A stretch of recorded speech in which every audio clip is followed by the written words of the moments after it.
Now the latest from ITV News Meridian in the southeast.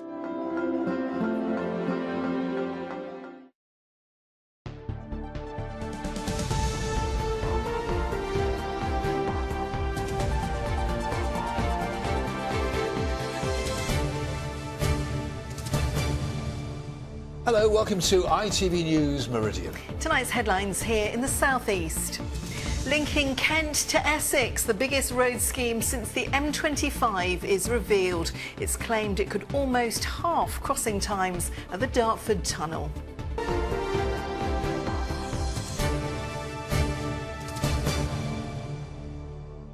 Good evening to you. It could cut journey times by almost a half, but that hasn't stopped it from being any less controversial. Today, though, new plans were revealed for the proposed Lower Thames crossing to ease the gridlocked M25 at Dartford. The detailed plans for the scheme costing up to £7 billion, that's nearly £1 billion more than forecast, are the result of a consultation which saw a record 47,000 responses. Well, the scheme would see a new link from the A2 at Rochester to the existing M25 near Ockenden in Essex, with a new 2.4-mile tunnel under the Thames between Gravesend and Thurrock. Well, Highways England says it's made major changes to the original scheme with a longer tunnel and less intrusive link roads. Well, our transport correspondent Mike Pearce is live for us at Dartford right now. And Mike, already threats of legal action this evening. Yes, indeed, lots of mixed reaction today, but one local authority, at least Thurrock, says it is prepared to go for a judicial review. It says the plans are abysmal, they will fight it all the way. Of course, others do support it, including many drivers and organisations like the Port of Dover. In a moment, we'll be gauging some local reaction, but first I've been looking into these latest plans. The Dartford crossing in chaos. For many of the 180,000 daily users, it's an all too familiar story. Highways England say the solution is the most ambitious road scheme ever. A second crossing 7 miles along the estuary. It claims it would cut delays by half. At 2.4 miles it would be the longest road tunnel in the country. At link roads the scheme would stretch 14.5 miles. Well, it's got to take some pressure off, isn't it? Because it's going to take some of the traffic that's going north away. So hopefully we won't get so much hold up here going south. It might work. It might. I don't think so. Sometimes I stay in the queue like 2 hours. Do you think this plan would help? I think so, yes. Following local concerns, changes to the original plan would see a 600-metre longer tunnel in Kent. The road would be between 5 and 6 metres lower to reduce the visual impact. There would be 3 lanes in each direction, aimed at reducing traffic at the existing crossing by 22%. Roads and junctions to the tunnel have also been redesigned. Other changes include a new service area at East Tilbury. Your critics will still say environmental vandalism will do nothing to help pollution, just attract cars. So here at Dartford, we're predicting that close to 25% of the people will go over to the Lower Thames crossing. What that means is the air quality will get better and people will be moving around much easier. So we believe that looking at the environmental issues with people like the Environment Agency, we will be able to mitigate that.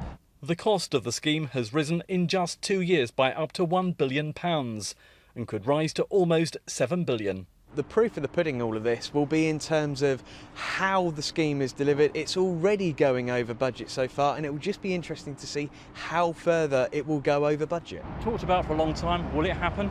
And I believe it's a once-in-a-lifetime generation. It offers great value for money, and I believe we have the best chance to make things happen for North Kent and South Essex and Thurrock for many years to come. Now a 10-week consultation with 25 public exhibitions will be held before final plans go to the government. Well, one council in support is Kent County Council. They say it will ease congestion and be good for the region's economy.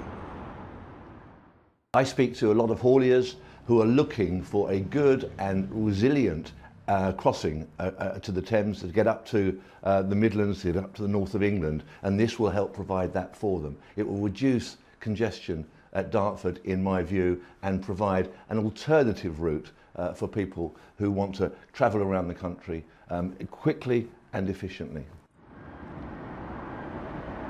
Well, for some local reaction now, Laura Blake's with me from the Thames Crossing Action Group.